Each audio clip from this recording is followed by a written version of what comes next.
Dobrodošli na kanal NBA Section. U današnjoj emisiji vratit ćemo se u 90. i podsjetit ćemo se jednog od najatraktivnijih dueta tog vremena, kada su u pitanju mladi igrači. Vidjet ćete dinamični duo Minnesota Timberwolvesa, Garnett Marbury i njihov brzi uspon i još okomitiji pad. Podsjećamo, ukoliko već niste, obavezno pogledajte emisiju Vince Carter, Tracy McGrady, dinamični duo, u kojoj smo podsjetili na njihovu dvogodišnju zajedničku kampanju u Torontu. Vratimo se u Minneapolis.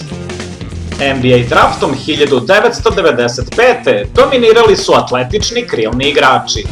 Košarkaši poput Joea Smitha, Antonija McDyessa i Rashida Wallacea predvodili su zaista impresivnu listu mladih košarkaša. Minnesota je imala 5. pik, a to je značilo da su pomenuti košarkaši već razgrabljeni od strane drugih ekipa. Timberwolvesi su na raspolaganju imali Bryanta Reevesa, pa Damona Stoudemirea, Corlissa Williamsona, Brenta Berrya, Michaela Finleya i druge. Međutim, generalni menadžer tima Kevin McHale bacio je oko na mršuljavog tinejdžera koji se odlučio na rizičan skok u profi vode direktno iz srednje škole. Reč je naravno o Kevinu Garnettu. Da ne bismo ponovo prolazili kroz Garnettov srednjoškolski period, pogledajte dvodelnu priču o KG-u u kojoj je pokrivena cela njegova karijera.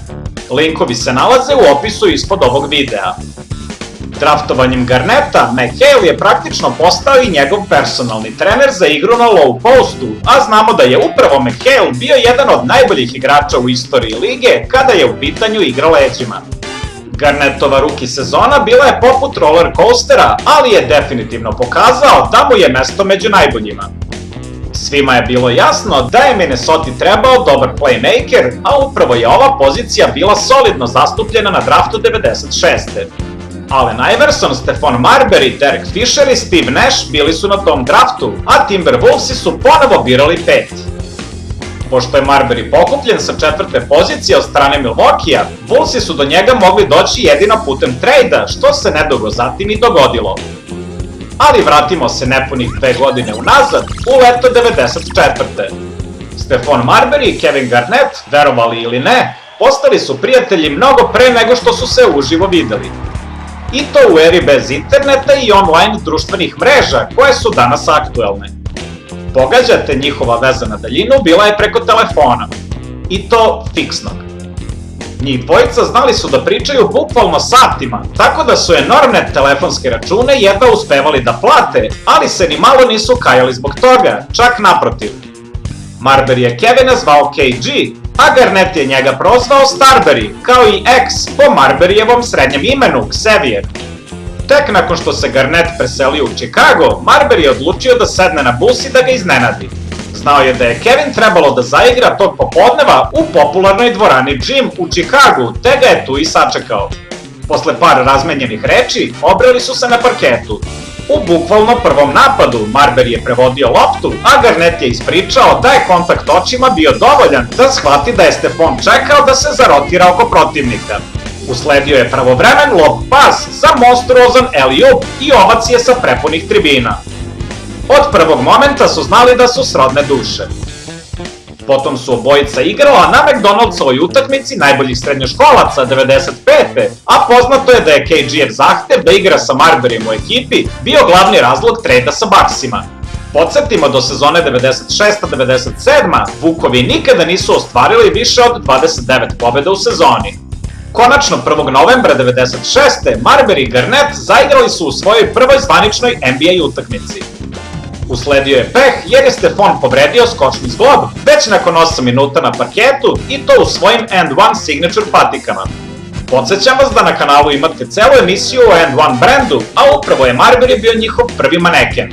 Takođe, celu priču o Marburyu imate u linku u opisu. Nakon skoro 3 nedelje pauze, Marbury se vraća na parket, ali trener Flip Saunders nije želeo da ga odmah maksimalno opterećuje. Stephon je u igru ulazio sa klupe kao zamena za iskusnog playa Terrya Portera. Kroz sezonu duo Garnett-Marbury doneo je Minnesoti preko potrebnu dinamiku u igri, a inspirisali su i ostale saigrače. Garnett i Tom Gugliotta izabrani su da nastupe na All-Staru u Clevelandu, što je bila potvrda da se nešto dobro dešava u franšizi. Akcije na terenu koje su izvodili ovi mladići bukvalno su se na televiziji vrtale po ceo dan. KG i Stefon bili su kulturološki fenomen, bukvalno su bili trendseteri, pogotovo među mlađim navijačima. Uz Allena Iversona doneli su novu hip-hop kulturu na NBA parkete. Timberwolvesima je falila jedna pobeda da završe sezonu sa 50% uspešnosti, ali po prvi put u istoriji Vukovi igraju u play-offu. Garnettovi proseci na kraju sezone bili su 17 koševa, 8 skokova i 2 blokade. Marbury je ubacivao nešto manje od 16 poena uz gotovo 8 asistencija u proseku. U play-offu nisu imali nikakve šanse protiv iskusnih Rocketsa, ali to od njih niko nije ni očekivao. Tim je napravio ozbiljan iskorak, a projektovano je da naredna godina bude još jača od prethodne. Ipak, turbulentan start nove sezone inicirao je Garnettovo potpisivanje produžetka ugovora sa Minnesotom za tada rekordnih $126 miliona. Ugovor je potpisan sat vremena pre isteka trade deadline-a. Ovo potpisivanje prouzrokovaće tektonske potrese kako u Minnesoti, tako i u celoj ligi. Timberwolvesi su započeli sezonu promenjivim igrama, ali duo Garnett-Marbury igrao je bolje nego ikad. Video se napredak u svim aspektima njihove igre, što je značilo da je odlično odrađen posao u letnjoj pauzi. Garnett je još jednom bio All-Star, ali ovog puta bio je starter na revijalnoj utakmici u Njujorku. Ono što je često bilo upitno, bilo je ko će od ove dvojice mladih superzvezda biti vođa ekipe. Veteranu Tomu Gugliotti sigurno je već preko glave bila Marburyjeva kuknjava da ne dobija dovoljno lopti. Ipak, ekipa je još uvek bila na okupu i na terenu je delovala kompaktno. Sada je broj pobjeda bio 45 naspram 37 poraza, tako da je postavljen novi rekord franšize. Garnett je ubacivao 18,5 poena po utakmici uz oko 10 skokova i skoro 2 blokade. Stefon je takođe unapredio brojke sa nešto manje od 18 poena i 9 dodavanja u proseku. Ekipa Seattle bila je protivnik u doigravanju, a naspram sebe imali su All-Star dvojac Gary Payton, Wim Baker, koji su praktično igrali na istim pozicijama kao i Marbury i Garnett. Serija je išla do maksimalnih 5 duela, ali ponovo je iskustvo bilo presudno za ishod odlučujuće utakmice. Timberwolvesi ispadaju rezultatom 3-2. Tokom letnje pauze, Marbury je nekoliko puta insistirao na trejdu sa obrazloženjem da mu ne prija hladno vreme u Minneapolisu, kao i da mu fale drugari i porodica koji žive u Njujorku. Sa druge strane, zli jezici su tvrdili da Stefon nije mogao da podnese da bude u senci Garnetta. Pogotovo nije mogao da podnese KG-ev enormni ugovor, koji je praktično značio da Marbury neće dobiti ni približno veliku sumu. Dok je Stefon brinuo o svojoj budućnosti, NBA liga je po prvi put u istoriji ušla u lockout, koji je i ranije pretio ligi, ali se uvek pronalazio način da se problem reši pre početka sezone. Glavni razlog lockouta bio je Garnettov ugovor. Pauza je trajala do januara 1999. tako da je odlučeno da se igra okruglo 50 utakmica, s tim da All-Star vikend nije održan. Tom Gugliotta prešao je u Sanse preko leta, a Joe Smith i Malik Sealy pojačali su tim. Ekipa je igrala promenjivo, iako su i Marbury i Garnett bili na nivou iz prethodne godine. Konačno, nakon 18 utakmica, Marburyjeva želja je uslišana. Trejdovan je u New Jersey Netse u blockbuster trejdu u kojem su učestvovali i Bucksi. Ostaje žal što dve mlade usijane glave jednostavno nisu mogle da funkcionišu zajedno. Ostaje i pitanje šta bi bilo kad bi bilo, pošto su se raspali praktično pre svog igračkog prajma.